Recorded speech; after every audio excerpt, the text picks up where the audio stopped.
Alright, with the curved French dart, okay, we're going to sew along the curved lines.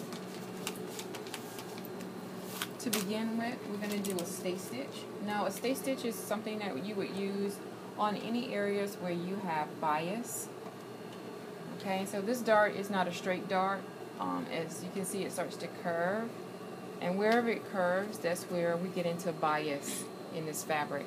And I'm going to put a stay stitch here along, well, about 1/8 of an inch away from the stitch line, because when I start to sew this, I'm going to have to slash this open in order to get the curves to match up, and I don't want my stitch line to grow. So if you're sewing, perhaps you're sewing a shirt where you have your neckline, you would do a stay stitch here, because when you're working with the garment, you don't want your neckline to grow. So you want to put a stay stitch here to hold it in place.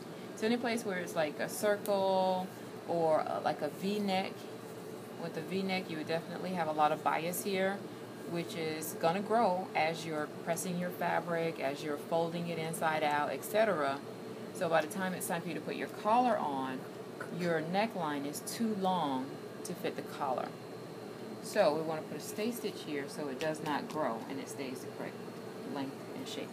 So here, since we have a curve with our curved dart, we'll do a stay stitch, and the stay stitch is at 1.5. Right?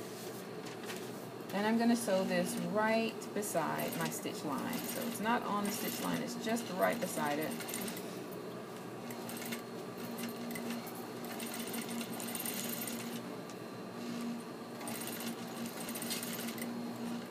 Alright, so come to our point, and we can pivot.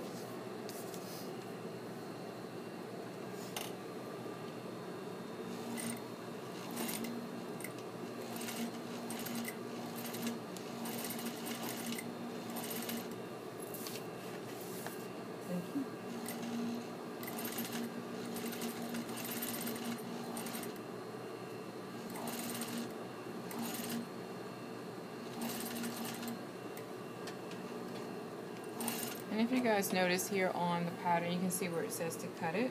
That's exactly what we're going to do. We're going to cut the seam allowance, because otherwise it's going to be hard to get the concave and convex shapes to line up to each other. So one's curving one direction, the other goes the other direction. It's hard to keep them all lined up. So what we'll do is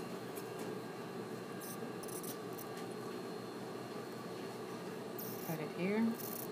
As we're cutting it down the center, we're going to cut it close to and up to my stay stitch. So don't cut your stay stitch, just close enough. Alright.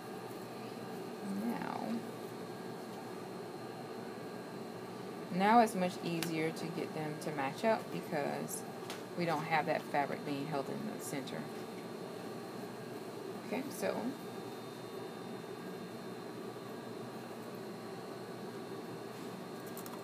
voila.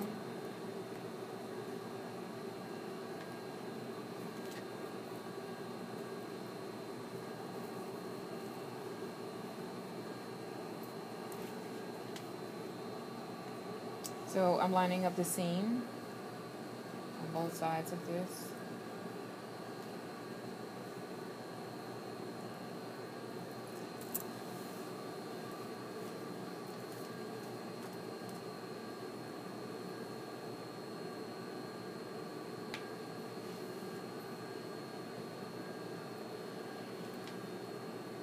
And always, whenever you're sewing a dart, you always start at the bottom of the dart, so you're sewing towards the point or the end of the dart.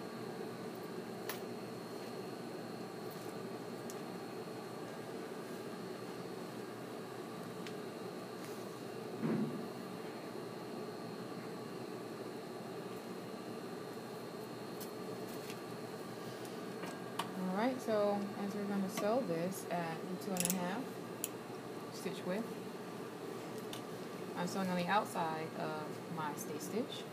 I'm sewing on the outside of it because I don't want to have to remove my stay stitch. So it's going to be inside of the garment. No one's going to see it.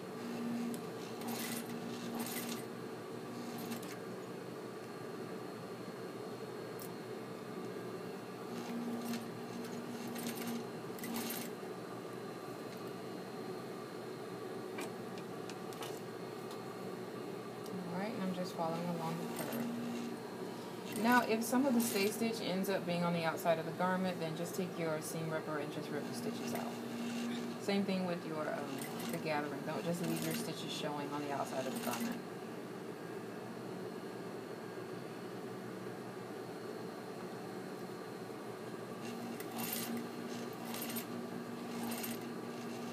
When we're getting to the end of the dart, we want to go to 1.5 as we sew towards the point, and then that's it. So at the end, we'll tie our knot, and it's finished. So this is our curved dart, so you guys can see how we have that curved shape, and that's what we want. Alright? Now when you press these darts, you want to place them on the ham. Is there a ham behind? No. There is. I've seen Where is the ham? Can somebody bring me the ham? Yep, that's the ham. So this is a ham, like a H-A-M, ham. It's shaped like a little ham that you buy. So this is the ham. Now when you press anything that has a curve, you want to press it on the ham. So when you press this, you place your dart like that, and then you can press it right in here. Okay? Because we want to keep the shape. We don't want to just lay it down and just, do it like that. We want to keep the shape. You can press your seam open. You're going to press it open. You can press it open on the ham. So whenever you have a curve, any curved seams or anything like that, you always want to use the ham for any shaping. Okay? So don't just lay it down and just iron it flat. So that is our French dart.